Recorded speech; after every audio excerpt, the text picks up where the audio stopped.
কোচিংয়ের অজুহাতে তাকে আটকায়া রাখছে। যদি তাকে ওই দিন আটকায়া না রাখতো তাহলে কিন্তু আমার ছেলে নাফি ওই বিল্ডিংয়ে যা তার বোনকে আনতে যাইতো না, কারণ সবাই যখন চলে গেছে, যখন দেখছে ওর বোন আসেনি, তখন সে কিন্তু দৌড়ে যায় ওই বিল্ডিংয়ে উঠছে। ওই বিল্ডিংয়ে উঠতে যাই আমার ভাই বোন ওরা দুইজনই মারা গেছে। তো আমার মেয়ে তো কোচিং করে না। আমি ওই দিন এখানে মিটিংয়ে নবী সাহেবকে আমি প্রশ্ন করছি যে আপনি এটার কি বিচার করবেন। পরে উনি লাস্টে বললো যে আমাদের ইমোশনালটা একটু যখন ডাউন হইলো তখন উনি বললো যে ঠিক আছে এটার বিচার হবে।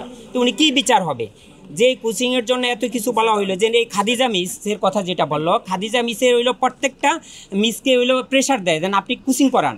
কারণ হইলো কোচিং করাইলে যে প্রত্যেকটা বাচ্চা প্রতি উনি 500 টাকা কিন্তু কমিশন নেয়।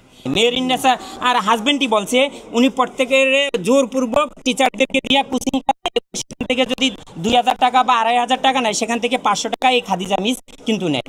এই খাদিজা মিস কিন্তু এই এলাকায় 2টা ফ্ল্যাটও কিনছে, সে বলছে 3টা ফ্ল্যাট কিনছে। জিনিসটা বুঝে দেখে আমার মেয়েকে কেন আটকে রাখার কারণে যেন আমার যেন 2টা সন্তান চলে গেল।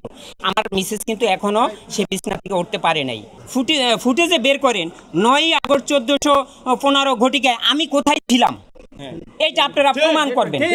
যদি আমাকে এটা প্রমাণ করতে পারেন, আর এটা যদি প্রমাণিত হয় যে আমি এই ক্লাসরুমের ভিতরে, এই কনফারেন্স রুমের ভিতরে ছিলাম, তাহলে কি হবে বলেন। আর দেশবাসীর কাছে আমি এই মেসেজটাই দিলাম যে এটা যদি প্রমাণিত হয়, এটাই কিন্তু উনি মিথ্যাচার করছে। একজন ডিগ্রিধারী লোক যদি এই মিথ্যাচারটা করে, তাহলে তাদের থেকে আমরা কি শিখবো, ছাত্ররা কি শিখবে বলে। আমরা তো ঠিক আছে অশিক্ষিত লোক, আমরা তো কম শিক্ষিত লোক, তাহলে এই ছাত্ররা কি শিখবে। একজন যদি প্রিন্সিপাল এই মিথ্যাচার। রাশেদ খান মেনন আমার ছেলে এই স্কুলে আপনার 6 থেকে পড়া পি টেস্ট পর্যন্ত এখানে গেছে। পি টেস্টে অল সাবজেক্টে ফেল করাইছে রাশেদ খান মেনন। অল সাবজেক্টে ফেল করার পরে 15 দিন পরে টেস্ট পরীক্ষায় আমার ছেলে অল সাবজেক্টে পাশ করে। কিভাবে কি কারণে গেল পাশ করলো, অল সাবজেক্টে ফেল করার পরে আমার ছেলেকে টিসি দিয়া উনারই আরেকটা প্রতিষ্ঠান মেগা সিটিতে যখন আমি ভর্তি করছি, ভর্তি করার পরে এইখান থেকে আবার টেস্ট পরীক্ষা নিছে, তখন ছেলে অল সাবজেক্টে পাশ করছে। আমার কাছে সে এই অল সাবজেক্টে ফেল করাইয়া 15 দিনের ব্যবধানে অর্থ দাবি করছিল, আমি দিতে রাজি হই নাই বিদায় আমার ছেলেকে অন্য স্কুল থেকে পরীক্ষা দিয়ে এবার সে এসএসসি পাশ করছে। তাদের নিজেদের স্কুল। এই রাশেদ খান মেননের বাড়ির হলো এটা, যে বাচ্চাদের ফেল করাইয়া সে অর্থ আদায় করে অতিরিক্ত অর্থের মাধ্যমে বাচ্চাদের পরীক্ষা দেওয়া পাশ করে। এরকম অনেক রেকর্ড আছে তার বিরুদ্ধে, এবং তাকে এখান থেকে বহিষ্কার করে অন্য কলেজেও পাঠিয়ে দিছিল। সে আবার এখানে চলে আসছে।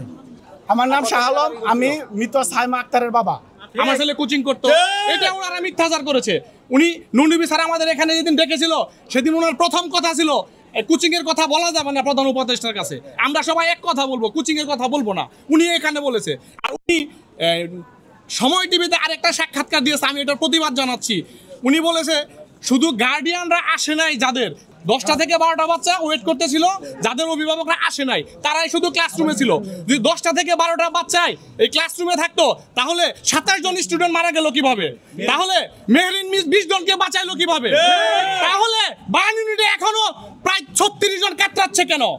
যদি 12 জন বাচ্চাই শুধু ক্লাসরুমে থেকে থাকে, তাহলে এই সাইজ স্যার গ্রিল ভেঙে 10-12টা বাচ্চাকে বের করলো কিভাবে?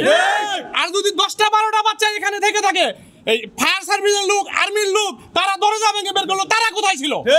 এই নূর নবী স্যার একজন শিক্ষিত কর্নেল হয়ে উনি যদি একটা মিথ্যাচার করে, এই মিথ্যার উপরে ওনার এই প্রতিষ্ঠান, ঠিক আছে, তাহলে শিক্ষিত সমাজ কোথায় যাবে? মিডিয়াকে উনি ফুটেজ দেবে না কোনোভাবেই স্মারকলিপি নেওয়ার। আর আমরা কেন মিডিয়া ছাড়া স্মারকলিপি দিতে চাইনি, কারণ ওনারা মিথ্যাচার করে। ওনারা কালকে বলবে যে না আমরা তো কোনো স্মারকলিপি পাই নাই। ওনারা প্রত্যেকটা বিষয় কিন্তু মিথ্যাচার করে। তো ওনারা যাতে আর মিথ্যাচার না করে, এই জন্য আমরা মিডিয়ার সামনে স্মারকলিপি দিতে চেয়েছিলাম। আর ওনারা মিডিয়ার সামনে স্মারকলিপি নেবে না। ভাই, মিডিয়ার সামনে স্মারকলিপি নিলে কি হবে? এটা কি কোনো নিষিদ্ধ স্মারকলিপি? এটা কি কোনো গোপন স্মারকলিপি? এটা কি এনিথিং নিষিদ্ধ?